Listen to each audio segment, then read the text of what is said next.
को फ्रांस में रिसीव करेंगे।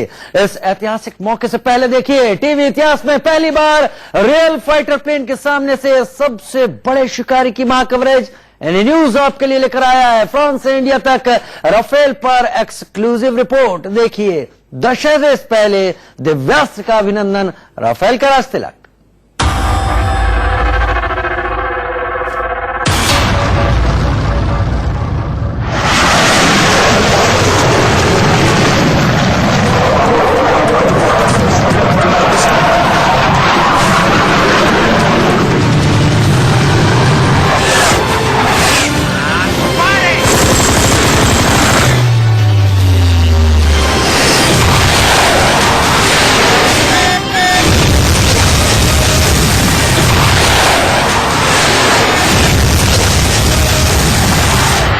नमस्कार, इंडिया न्यूज पर आपका बहुत बहुत स्वागत है। आपके साथ मैं हूं राकेश पांडे।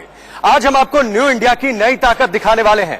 डिफेंस की दुनिया में एक बात बार बार कही जाती है कि 21वीं सदी में युद्ध फाइटर जेट्स की क्षमता और फाइटर पायलट्स के शौर्य से ही जीते जाने हैं, और इन्हीं फाइटर जेट्स का बेताज बादशाह है राफेल।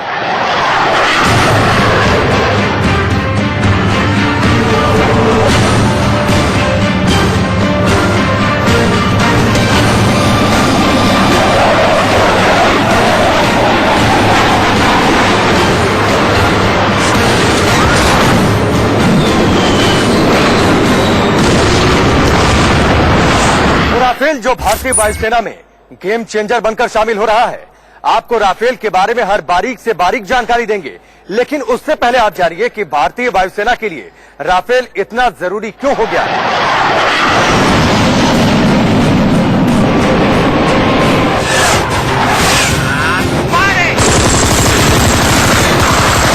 तारीख 27 फरवरी 2019 की, वक्त सुबह 9:52। नौशेरा सेक्टर में 10 पाकिस्तानी F-16 फाइटर जेट्स को डिटेक्ट किया गया।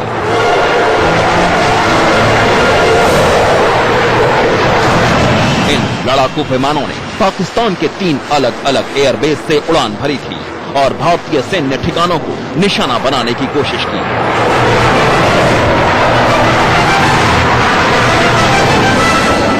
अगले 2 मिनट में ऐसे ही MiG-21, सुखोई MKI और मिराज 2000 विमानों ने पाकिस्तानी लड़ाकू विमानों के खिलाफ जवाबी कार्रवाई की। जोरदार हवाई भिड़ंत हुई और 9 पाकिस्तानी लड़ाकू विमानों को वापस सीमा पार खदेड़ दिया। लेकिन सुबह 10:02 पर पाकिस्तान का एक F-16 फाइटर जेट भारतीय सीमा के ज्यादा ही अंदर आ गया और सैन्य ठिकानों को निशाना बनाने की कोशिश करने लगा। इसके बाद अगले 90 सेकंड तक आसमान में भारत और पाकिस्तान के फाइटर जेट टफ फाइट करते रहे।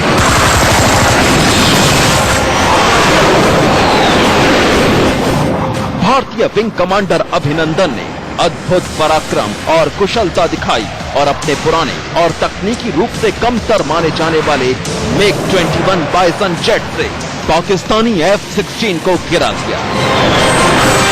खुद पराक्रम और कुशलता दिखाई और अपने पुराने और तकनीकी रूप से कमतर माने जाने वाले MiG-21 बाइसन जेट से पाकिस्तानी F-16 को गिरा दिया।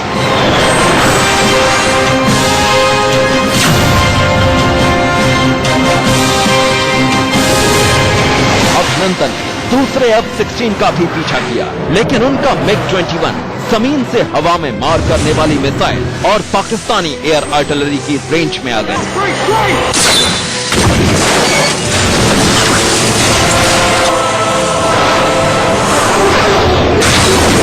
विंग कमांडर अभिनंदन वर्तमान चलते हुए फाइटर जेट से इजेक्ट कर गए, लेकिन वो पाकिस्तानी कब्जे वाले इलाके में फंस गए।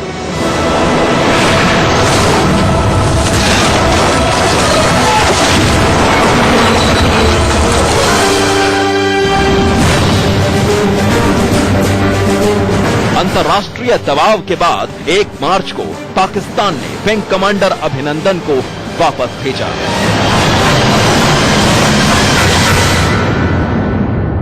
प्रधानमंत्री मोदी ने पाकिस्तान में घुसकर की गई वायुसेना की कार्रवाई और उसके बाद पाकिस्तान के लड़ाकू विमानों को वापस खदेड़ने का जिक्र करते हुए कहा कि आज राफेल की कमी महसूस हो रही है। राफेल की कमी आज देश ने महसूस की है। आज हिंदुस्तान एक स्वर में कह रहा है कि अगर हमारे पास आज राफेल होता तो शायद इससे भी नतीजा कुछ और।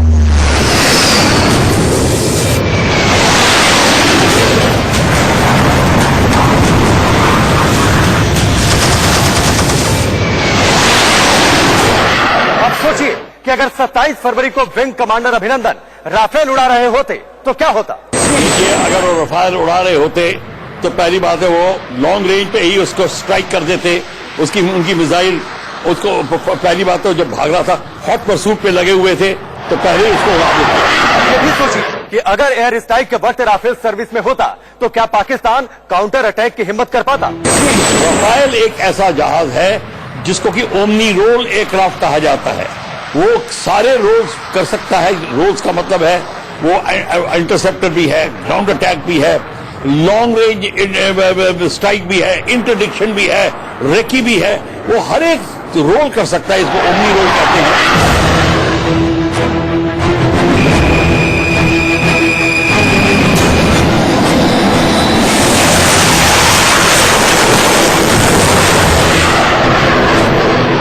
क्या भारत के पास राफेल होने के बाद भारत की तरफ बढ़ता एक भी F-16 पाकिस्तान वापस लौट पाता? नहीं, उसका हश्र कुछ ऐसा होता।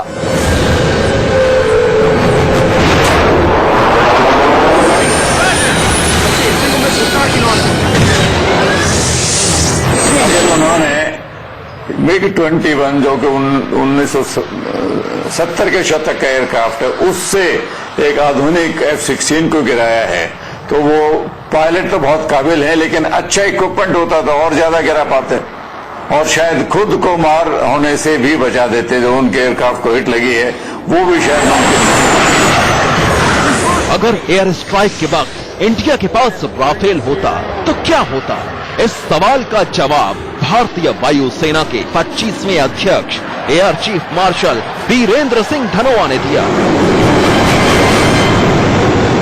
आपके पास अगर कम एडवांस एयरक्राफ्ट होता है तो आपको एडवांस एयरक्राफ्ट के खिलाफ 2 या 4 हवाई जहाज भेजने की जरूरत होती है। एंड सिमिलरली अगर आपके पास सबसे एडवांस एयरक्राफ्ट होता है, उसके एवियोनिक्स मिसाइल्स कॉम्बिनेशन अच्छे होते हैं, तो दुश्मन को आपके खिलाफ 3 से 4 हवाई जहाज भेजने पड़ते हैं, तो आप उसके ज्यादा नंबर खा सकते हो, you know, that way. So it is a game changer. It is a very advance platform.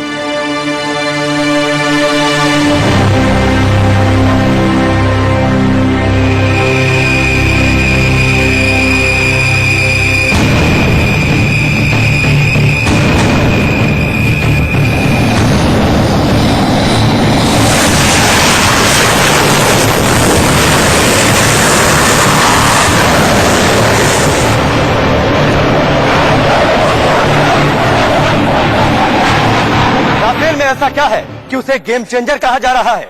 आखिर राफेल में ऐसी क्या बात है कि उसे दुनिया के बेहतरीन लड़ाकू विमानों में शुमार किया जाता है? जानिए कि आखिर क्यों जब राफेल आसमान का सीना चीरकर गुजरेगा तो दुश्मनों के दिल दहल जाएंगे।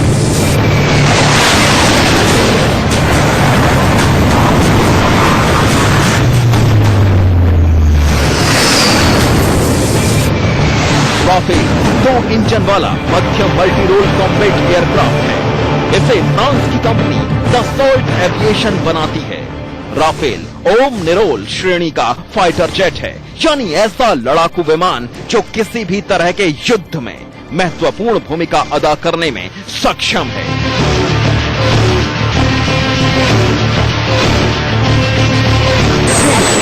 में चीन के JF-17 सबसे ज्यादा बेड़ा है, जिसका मैन्युफैक्चरिंग भी वहां होता है, जो कि करीब 90 के करीब जहाज उनके पास में 90 से 110 के करीब जहाज हैं। इसके अलावा मिराज 5 और मिराज 3 ये दोनों मिलाकर के करीब 85 से 90 जहाज हैं और 76 के करीब पाकिस्तान के पास F-16 जहाज हैं। वहीं जहां चीन के पास में JF-17 है और लेटेस्ट जहाज जो उन्होंने JF-20 बनाया है, उसके मुकाबले राफेल चीन के JF-20 को कड़ी टक्कर देने वाला है। मतलब राफेल ऑलराउंडर है। ये हवाई हमला, जमीन पर सेना की मदद और दुश्मन पर बड़े हमले को आसानी से अंजाम दे सकता है।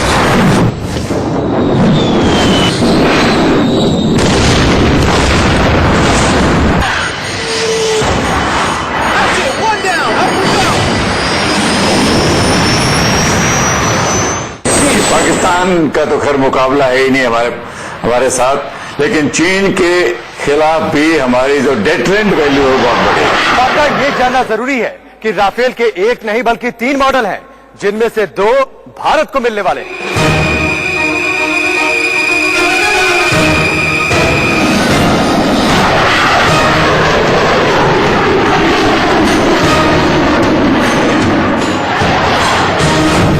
राफेल भी, इसमें 2 पायलट होते हैं, इसमें नेविगेटर लगा हुआ है। राफेल सी ये सिंगल पायलट वाला है। राफेल एम ये एयरक्राफ्ट कैरियर से टेक ऑफ और लैंडिंग कर सकता है। अब देखिए कि आसमान का सबसे बड़ा शिकारी दिखेगा कैसे।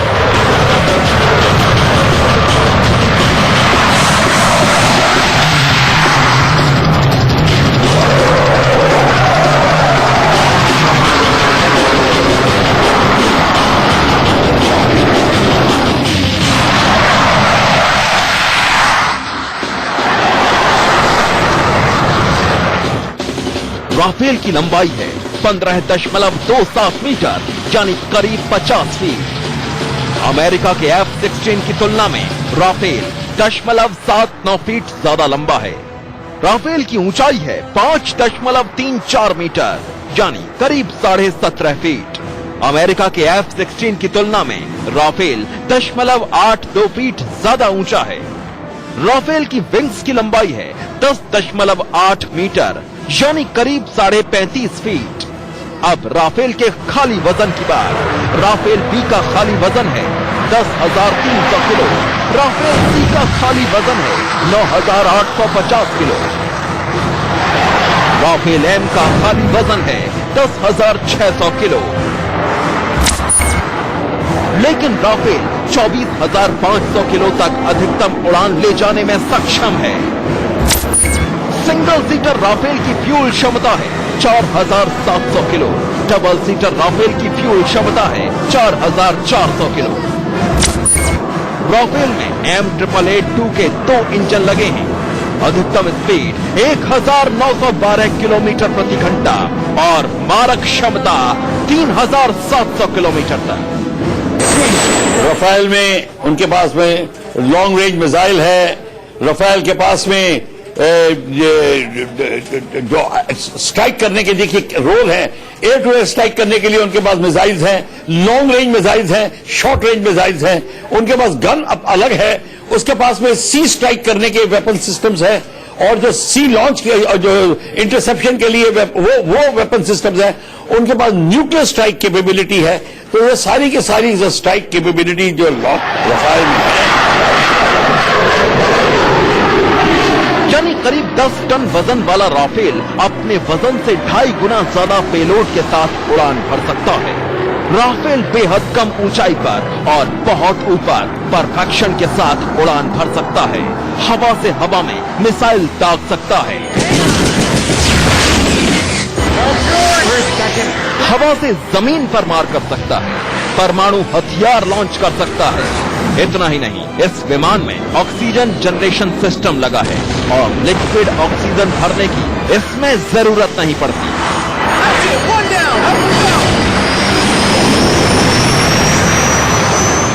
अमेरिका यूरोफाइटर जो था वो यूरोप से, जो आपका मिग 35 जो है वो रशिया से, और दोसाल्ट का जो है हमारे पास में राफेल, ये एयरक्राफ्ट हमारे पास में आए थे।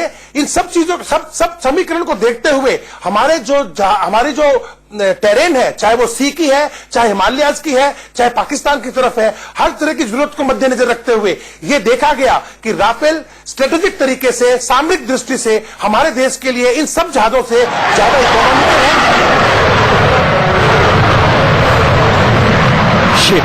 इलेक्ट्रॉनिक स्कैनिंग रडार से 3D मैपिंग करके रियल टाइम में दुश्मन की पोजीशन खोज लेता है। इसके अलावा राफेल हर मौसम में लंबी दूरी के खतरे को भी वक्त रहते भांप सकता है।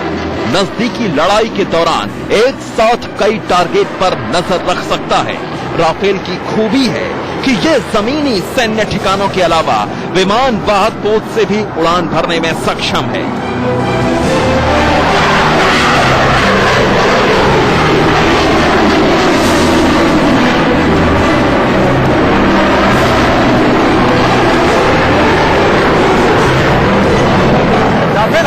बाज जैसा फुर्तीला और बेहद अचूक शिकारी है, लेकिन अब राफेल को भारत की युद्धक परिस्थितियों के आधार पर कसौटी पर परखते हैं। पहली कसौटी, कितना ऊंचा उड़ सकता है राफेल। किसी भी फाइटर जेट की काबिलियत होती है कि वो कितनी तेजी से बादलों के पार और रडार की पहुंच से दूर तक पहुंच सकता है। इस कसौटी पर राफेल का कोई और तोड़ मौजूद नहीं है। राफेल 20,000 मीटर तक उड़ान भरने में सक्षम है और हैरानी की बात यह है कि राफेल को 20,000 मीटर तक पहुंचने में सिर्फ 1 मिनट लगता है।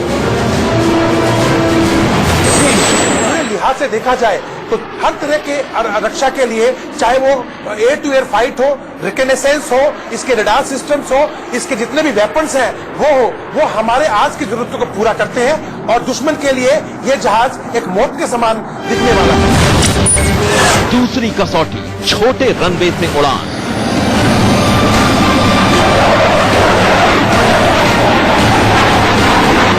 हिंदुस्तान को सबसे ज्यादा खतरा देश के उत्तरी हिस्से से है। चीन और पाकिस्तान जैसे दुश्मन हर पल हिमालय पर कब्जा करने का ख्वाब देखते रहते हैं। ऐसे में इंडिया को ऐसे फाइटर जेट की जरूरत है जो दुर्गम इलाकों में बने छोटे से छोटे रनवे से उड़ान भरें और वापस लैंड हो जाएं। राफेल इस कसौटी पर भी खरा है।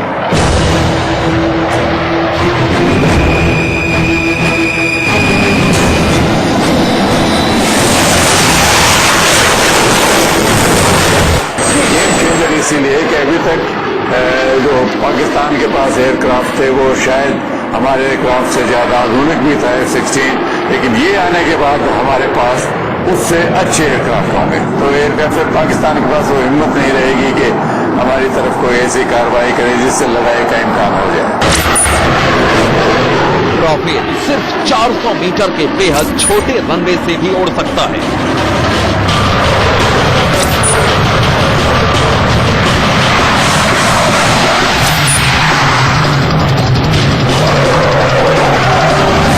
तीसरी कसौटी, बिगड़े मौसम में प्रदर्शन।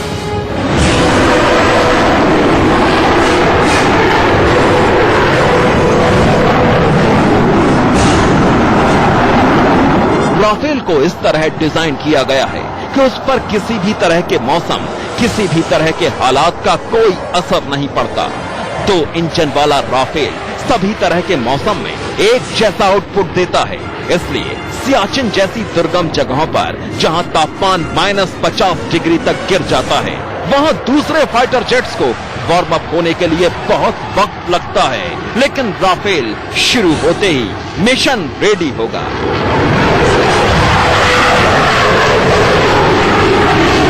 राफेल एक ओमनी रोड जहाज है जिसको रिसोर्ट ओमनी रोड कहता है, क्योंकि ये इस जहाज के अंदर लेटेस्ट टेक्नोलॉजी की एयर टू सरफेस मिसाइल्स है, एयर टू एयर मिसाइल्स है। इसके अंदर फ्यूल कैपेसिटी ज्यादा है, इसका रेंज ज्यादा है, इसका जो डॉग फाइट है दूसरे जहाजों के लड़ने के अंदर इसकी क्षमताएं बहुत आगे है। ये दुश्मन के डीप इलाके तक स्ट्रेटेजिक डेप्थ में जा सकता है। एयर टू एयर मिसाइल्स है, इसके अंदर फ्यूल कैपेसिटी ज्यादा है, इसका रेंज ज्यादा है, इसका जो डॉग फाइट है दूसरे जहाजों के लड़ने के अंदर इसकी क्षमताएं बहुत आगे है। ये दुश्मन के डीप इलाके तक स्ट्रेटेजिक डेप्थ में जा सकता है। ये समुद्र के जो ऑपरेशन है उनको भी कैरी कर सकता है। हर तरीके से मल्टी रोल एयरक्राफ्ट है।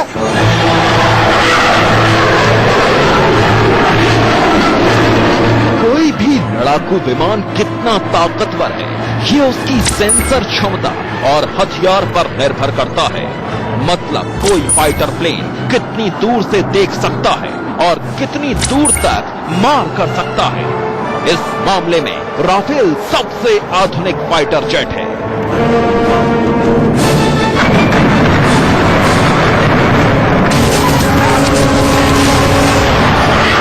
परमाणु हथियारों से लैस राफेल हवा से हवा में 150 किलोमीटर तक मिसाइल दाग सकता है और हवा से जमीन तक तो इसकी मारक क्षमता 300 किलोमीटर तक है।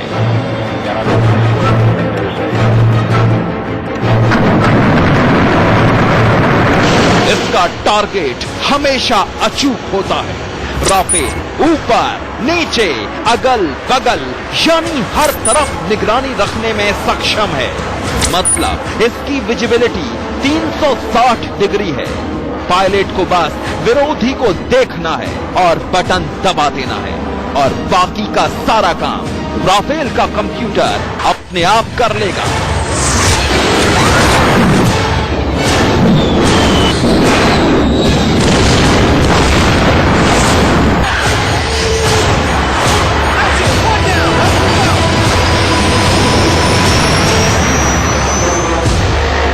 अफगानिस्तान, इराक, लीबिया और माली के बिगड़े हालातों में राफेल इस्तेमाल किया जा चुका है।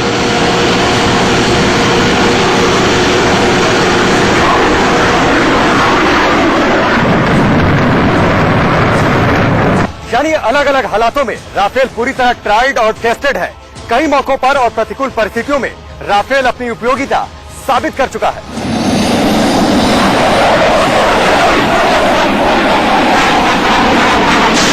राफेल फ्रांसीसी और मिस्र की वायुसेना और नौसेना का प्रमुख लड़ाकू विमान है।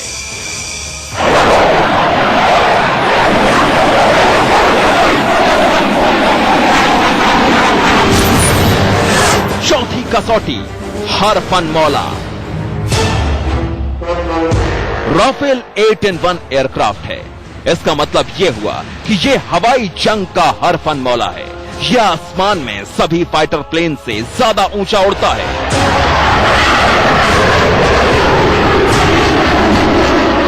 इसकी स्पीड आवाज की रफ्तार से 2 गुनी है। ये निगरानी के लिए बेहतरीन प्लेन है। इसका रडार मल्टी डायरेक्शनल है, यानी ये उड़ते हुए भी चप्पे चप्पे पर नजर रख सकता है। राफेल का टेलीस्कोपिक जूम कैमरा 1 टन का है। ये बेहद शातिर तरीके से दुश्मन के रडार से बचने की काबिलियत रखता है और दुश्मन को चकमा दे सकता है। इतना ही नहीं, ये दुश्मन के रडार का सही पता लगा सकता है। ये हवा से हवा में और हवा से जमीन पर मार कर सकता है। और अब देखिए राफेल की हवा में ही रीफ्यूलिंग होने की काबिलियत का वीडियो।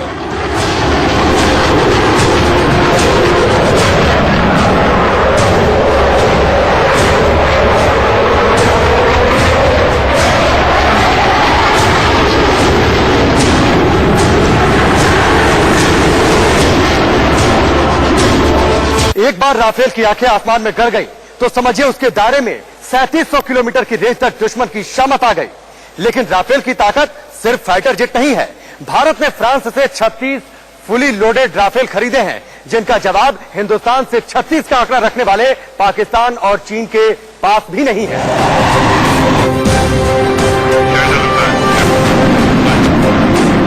अब तक पाकिस्तान के एक F-16 फाइटर जेट का मुकाबला करने के लिए 2 सुखोई 30 MKI विमानों की जरूरत होती थी, क्योंकि F-16 में हथियारों का जो पैकेज है वो सुखोई के मुकाबले बेहतर है।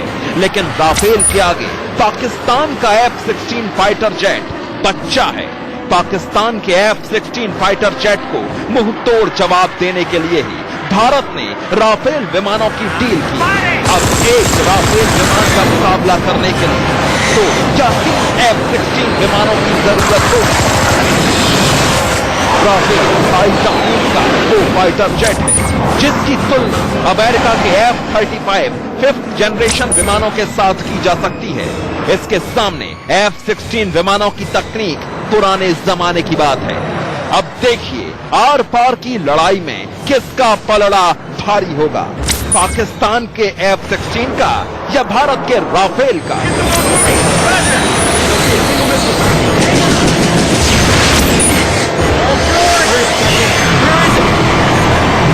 दोनों ही विमान अधिकतम 50,000 फीट तक उड़ान भर सकते हैं।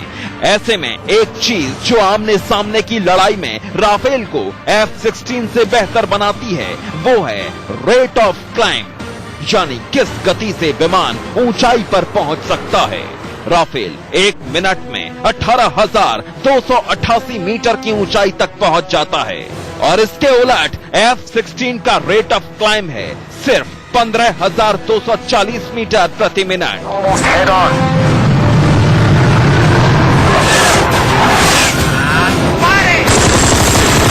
डॉग फाइट में फायदा उसे होता है जो दुश्मन को जल्दी से जल्दी और पहले निशाना बनाए। इसके लिए किसी भी फाइटर जेट को पहले ज्यादा ऊंचाई तक पहुंचना होता है। ज्यादा क्लाइम रेट मतलब ऊंचाई तक तेजी से जाने की ताकत। पाकिस्तान का F-16 जब तक ऊंचाई पकड़ना शुरू करेगा, राफेल अटैक कर भी चुका होगा।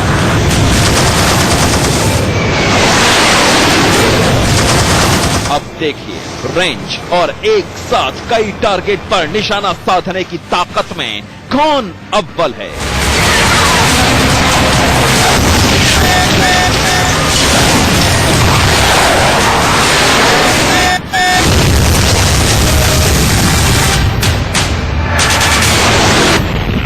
पाकिस्तान के F-16 की अधिकतम रेंज है 84 किलोमीटर की दूरी से 20 टारगेट। दूसरी तरफ राफेल 100 किलोमीटर की दूरी से 40 टारगेट एक साथ लॉक कर सकता है। यानी राफेल सर्जिकल स्ट्राइक करने गया तो एक बार में आतंकियों के 40 ठिकानों को ध्वस्त कर देगा और धमाके की आवाज रुकने से पहले अगले 40 ठिकानों के सफाई की तैयारी कर चुका होगा।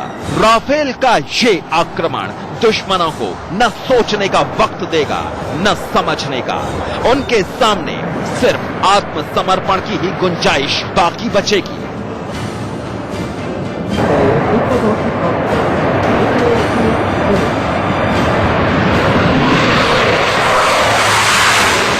राफेल के हथियार उसे अभेद, अचूक और सबसे मारक बनाते हैं। देखिए राफेल किन किन हथियारों से लैस होकर उड़ान भरने वाला है। राफेल में GI-80 30/719B गन है। हवा से हवा में मार करने वाली मिसाइल MICA-IR, EM, मैजिक 2, हवा से जमीन पर मार करने वाली missile ABDA Apache, scalp EG, AALM, JBU-12, सेववे 2, AM-39, ASMPA nuclear और ऐसी ही बहुत सी।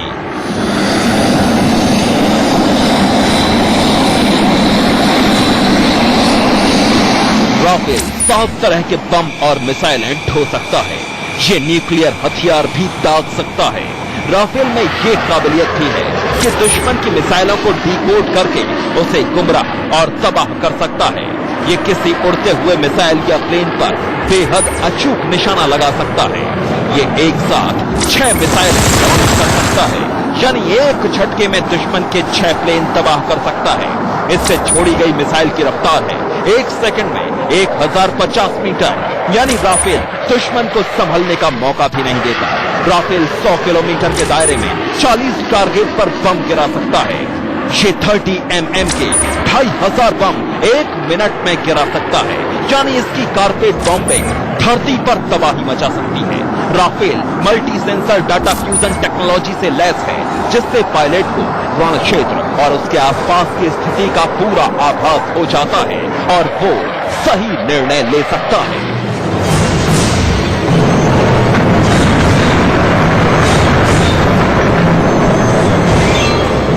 सबसे शानदार है राफेल का स्पेक्ट्रा, यानी एक ऐसा डिफेंस सिस्टम जो दुश्मन के रडार सिग्नल को जाम कर देता है। वो उसकी तरफ आने वाली मिसाइल को डिकॉय सिग्नल भेजकर गुमराह कर देता है और उसे हवा में ही खत्म कर सकता है। यानी जमीन से पाकिस्तानी मिसाइलों के लिए राफेल को निशाना बनाना करीब करीब नामुमकिन है।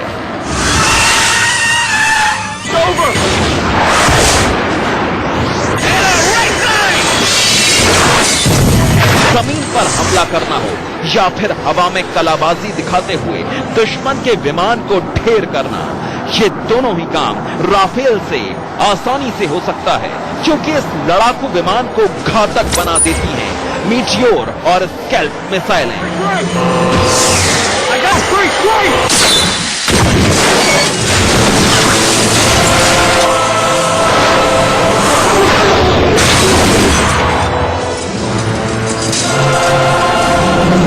राफेल की रेंज इतनी ज्यादा है कि दुश्मन के लड़ाकू विमान को दूर से ही हवा में मिसाइल से ढेर किया जा सकता है। एक्सपर्ट मानते हैं कि अगर अभिनंदन ने MiG-21 की बजाय राफेल से दुश्मन को खदेड़ा होता तो फिर एक भी पाकिस्तानी फाइटर नहीं बचता।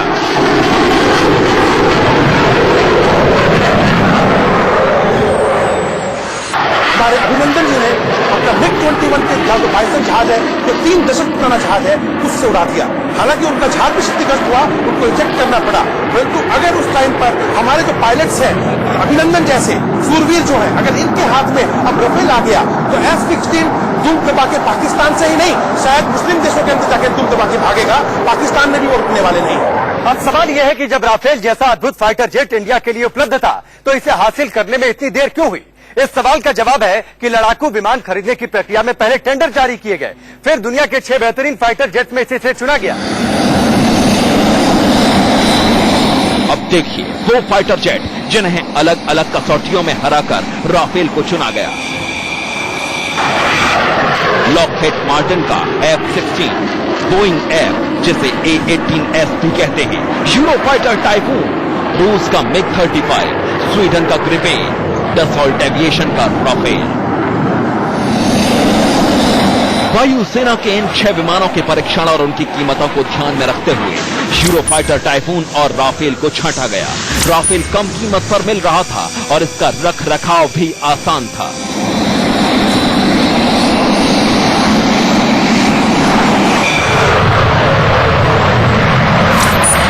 राफेल की असल खरीद प्रक्रिया साल 2007 में शुरू हुई। तत्कालीन रक्षा मंत्री A.K. एंटनी की अध्यक्षता वाली रक्षा अधिग्रहण परिषद ने अगस्त 2007 में 126 विमान खरीदने के प्रस्ताव को हरी झंडी दी। इस सौदे की शुरुआत $10.2 अरब यानी करीब 54,000 करोड़ रुपए से होनी थी। 126 विमानों में 18 विमानों को तुरंत लेने और बाकी की तकनीक भारत को सौंपे जाने की बात तय हुई, लेकिन बाद में सौदे में बदलाव किया गया।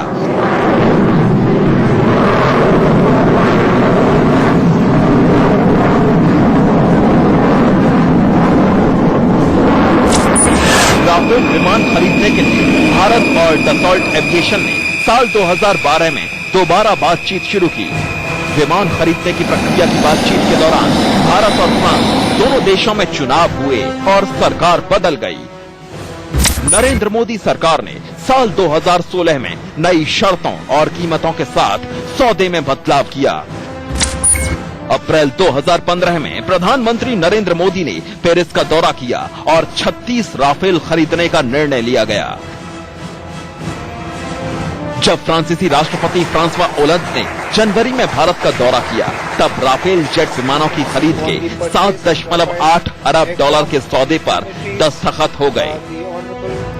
डील में भारत के 10 पायलट्स की इंडक्शन टीम, फ्लाइट इंजीनियर्स और टेक्नीशियंस को फ्रांस में फुल ट्रेनिंग भी शामिल है।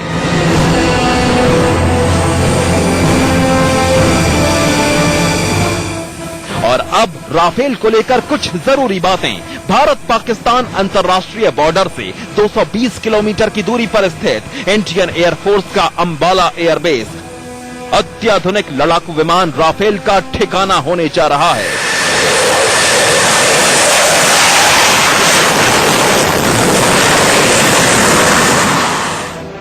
राफेल की पहली स्क्वाड्रन की तैनाती अंबाला में की जाएगी। चीन पर नजर रखने के लिए बंगाल के हाशिमारा बेस पर भी राफेल तैनात होंगे। राफेल के लिए 17 स्क्वाड्रन राफेल की पहली स्क्वाड्रन की तैनाती अंबाला में की जाएगी। चीन पर नजर रखने के लिए बंगाल के हाशिमारा बेस पर भी राफेल तैनात होंगे। राफेल के लिए 17 स्क्वाड्रन्स को बहाल किया गया है। 2011 में गोल्डन एरो 17 स्क्वाड्रन को खत्म कर दिया गया था। अगले 8 महीनों के अंदर बारी बारी से राफेल के 36 विमानों की खेप भारत आ जाएगी। तो राफेल को वायुसेना की 17वीं स्क्वाड्रन गोल्डन एरोज में शामिल किया जाएगा।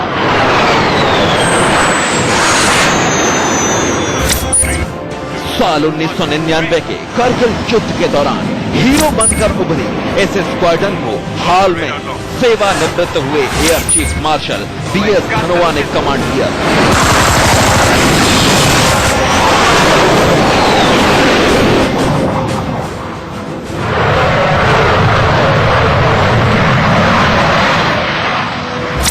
अप्रैल 2022 में आने वाले 16 राफेल जेट को पश्चिम बंगाल के हासिमारा में रखा जाएगा।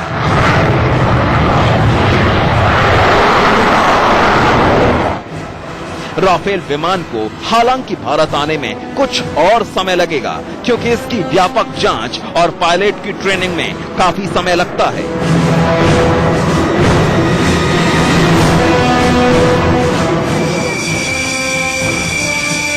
भारतीय वायुसेना के पहले राफेल लड़ाकू विमान के पिछले हिस्से यानी टेल पर RB-01 लिखा होगा।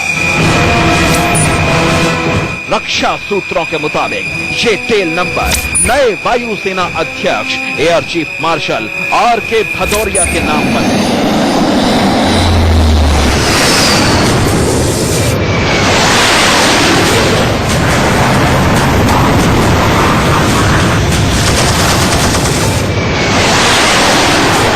अफगानिस्तान जैसे कई देशों में अपना जौहर दिखा चुका फ्रांस का राफेल लड़ाकू विमान अब भारतीय वायुसेना की रीढ़ बन चुका है, जिसके बाद भारत की मारक क्षमता कई गुना बढ़ चुकी है। और अब अगर हिंदुस्तान के दुश्मनों ने आंखें तरेरी तो उनका हश्र कुछ ऐसा होगा।